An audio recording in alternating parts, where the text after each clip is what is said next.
Ah oui, Ekoyin Damabé, à l'occasion, il y a 10 ans de carrière solo, il y a artiste Nabino, l'artiste le plus aimé de sa génération, le modèle d'une jeunesse consciente, les métiers noirs, Papa Soin, le maître de la musique africaine, Fabregas de Maestro, a Bengisi Bino na double événement, Oyo azali organisé pour Nabino, Oyo Yemoko considéraka lokola le meilleur fan au monde.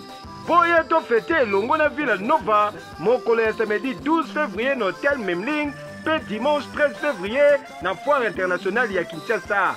Surpris en pleine préparation, il y a double événement, le maestro Fabregas a communiqué Boye.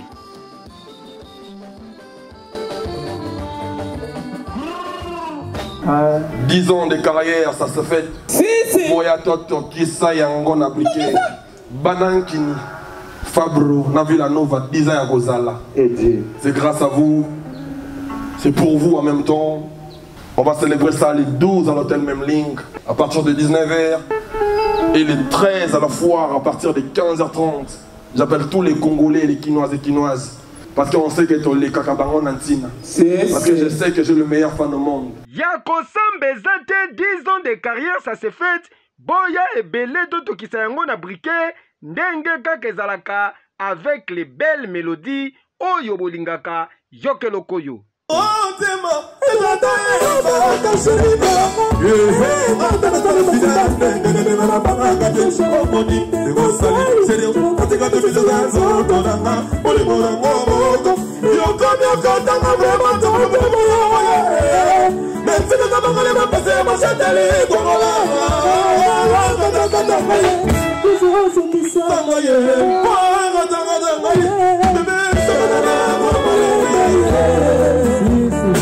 Talana lobina ona pasi na ngandeme sokola kaka Ozala kele pasala oyo ya ngai Mondo papa munda biotika na droite Pitié ngana ambo Naza kolela molingo na ngai Yetie Alisi baba Bebe maka moto moto sebele ya Kiminga molingo Nakomila kula mwanzo shala Mokali mula libana Na pembeni ya bale Ya lufa kalunda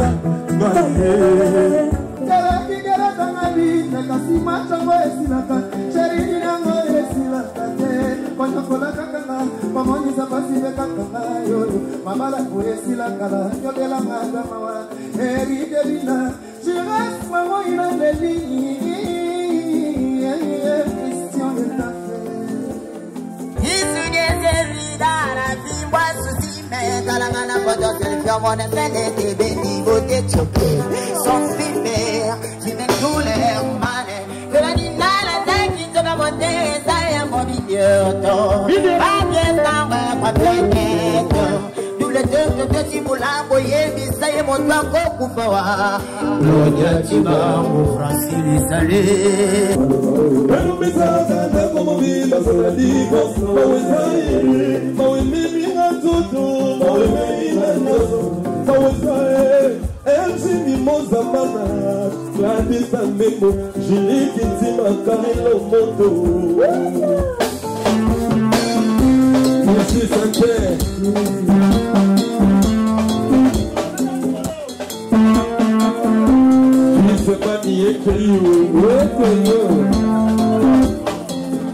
Bokanisi esili te ebongo todenda te mpo tozwa 0.